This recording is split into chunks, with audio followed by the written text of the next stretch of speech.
There's an old sea captain that lives down by the shore. Ahoy there, folks. Let me introduce you to a man who had salt water in his veins, a compass in his soul, and judge it by his 9 marriages, more than a few waves in his love life. Meet Captain Callan Ritch, Cayman Brac's very own seafaring legend. Now, Captain Callan wasn't just any sailor. He came from a long line of ship captains. His father, grandfather, uncles, and brothers, all men of the sea, which meant for young Callan he didn't have much of a choice. It was either navigate or be left behind playing in the tide pools. So at the ripe age of 14, he set sail, learning the ropes from his father aboard the schooner Explicit. And if his father didn't teach him something, well, there was always that old Nova Scotian sailor in Kingston who drank rum like water but could navigate the stars better than any telescope. Fast forward a few years, and Callan had collected sea licenses like people collect stamps. British mate's license at 21? Check. British master's license at 23? Check. US master's license? You bet. He was commanding ships across the Atlantic, dodging U-boats, and later navigating the Pacific under a sky filled with enemy bombers. And let's not forget the time his ship, the SS Jeremiah M. Daly, was bombed so badly that most of the navigation equipment was blown to bits. No steering equipment, no compasses, no sextants, no charts. Just Callan, his wristwatch, and a whole lot of nerve. Did that stop Captain Callan? Absolutely not. With his wristwatch and a chronometer, and an army tug trailing beside him with wireless equipment, Callan navigated the wrecked ship 7,000 miles from Hollandia to California, dodging storms, fog, and rock-laden channels. Some folks get lost driving to the grocery store.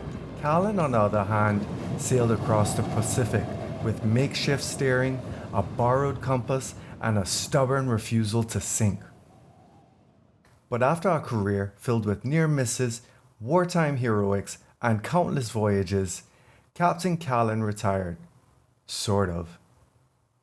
He still couldn't resist the call of the ocean, and would often take up relief engagements just to keep his hand in. And when he wasn't at sea, he was home in the Creek, Cayman Brac, where he had one more mission, training the next generation of Caymanian sailors. Seeing a need, he offered to teach navigation and seamanship free of charge to any young Brackers eager for a life at sea. Of course, Captain Callan had ideas, big ideas.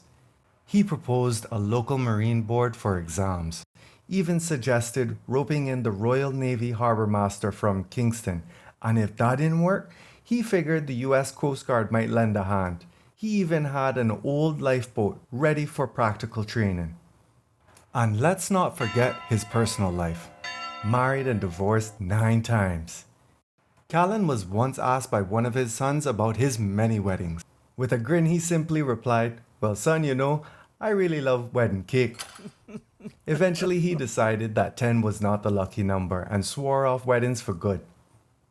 Perhaps it was the pull of the ocean, or maybe he just preferred the company of a sturdy ship over turbulence of matrimony. But his legacy lives on through the many children he may or may not have fathered in ports around the world. If every port had a Callan Jr., well, let's just say there might be a few folks out there with an uncanny knack for navigation and a deep love for the sea. Captain Callan Ritch, a man who lived by the tides, cheated death more times than he probably cared to count, and dedicated his later years to passing on his hard-won knowledge. A hero of the sea, a legend in his own right, and proof you can't keep a good sailor away from the ocean, or in his case, from the altar. So here's to Captain Callan. May the seas always be calm in his memory, and may young Brackers continue to set sail with the same grit and charm he carried through his life.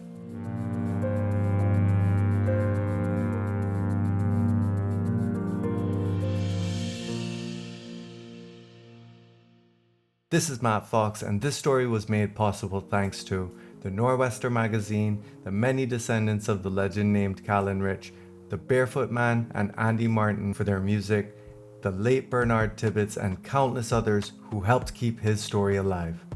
If you love history, please consider subscribing to our channel and check out the Nor'Wester page on Facebook, Remembering the Nor'Wester. And stay tuned, we've got more short stories coming your way real soon. Thanks for watching or listening wherever you may be. Until next time.